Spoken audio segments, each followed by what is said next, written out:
It's June, which means your favorite TV series are likely ending their seasons, which means in some cases, cliffhangers, and in other cases, bloodbaths. That's right, we're noticing a real proclivity these days to kill off characters. And we don't just mean the bad guys or the unpopular characters, like when L.A. Law's Rosalind Chase stepped into that elevator shaft those many years ago. We mean real, beloved, heart-of-the-series characters.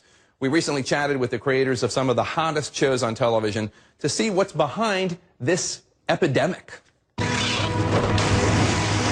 If you have access to the internet, you likely already know there was a bloodbath last night on HBO's Game of Thrones. But we're not going to spoil it for you. That's why we're showing you these dragons instead. Death is so boring. But brace yourself for when you do watch it. It's already being described as one of the goriest scenes ever in television history, and at least one major character does not make it out alive. Bring me his head. It's hardly the first time the show killed off a major character. When I sat down with Game of Thrones co-creator David Benioff earlier this year, he told me it's no small task to take someone out. Is it tough to kill off a character? It is tough. It's tough both in the storytelling sense because you miss characters that you really loved writing for, but it's also tough because some of our favorite people to hang out with, they're no longer on the show. So it always seems, it's many of our most beloved friends from the series we've had to kill, and it's makes you sad, but they gotta go. And Benioff isn't the only producer playing God. As our favorite shows wind down for the season, some of TV's best tell me an actor's last gasps are as tough to write as they are to watch. Don't believe me?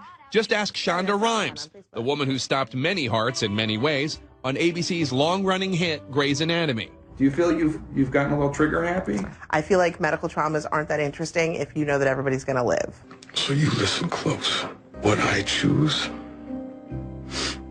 is you.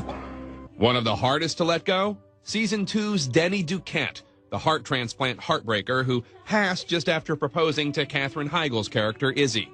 He didn't want to die. Nobody wanted him to die. He didn't want to leave his trailer and come to set and die. The story really dictates everything. If you can't stay true to the story just because I've grown wildly attached to an actor, then we have a problem. In fact, it seems there are some really itchy trigger fingers among the creative types these days.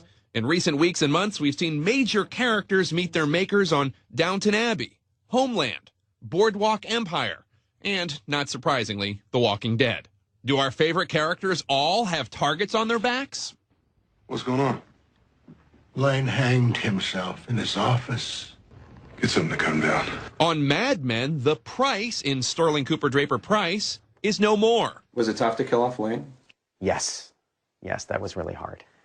I don't do that kind of storytelling lightly. And with just 3 episodes left this season, Mad Men obsessives are on edge, wondering who's next. One small measure of consolation: if this season ends up being your favorite character's last, the show creators are trying to make it worth your while. The stakes are very human, so if you're going to pull the trigger on something that permanent, you want to make it count. Shows like Lost and The Sopranos oft beloved characters in the past, but seriously, Game of Thrones took it to another level last night.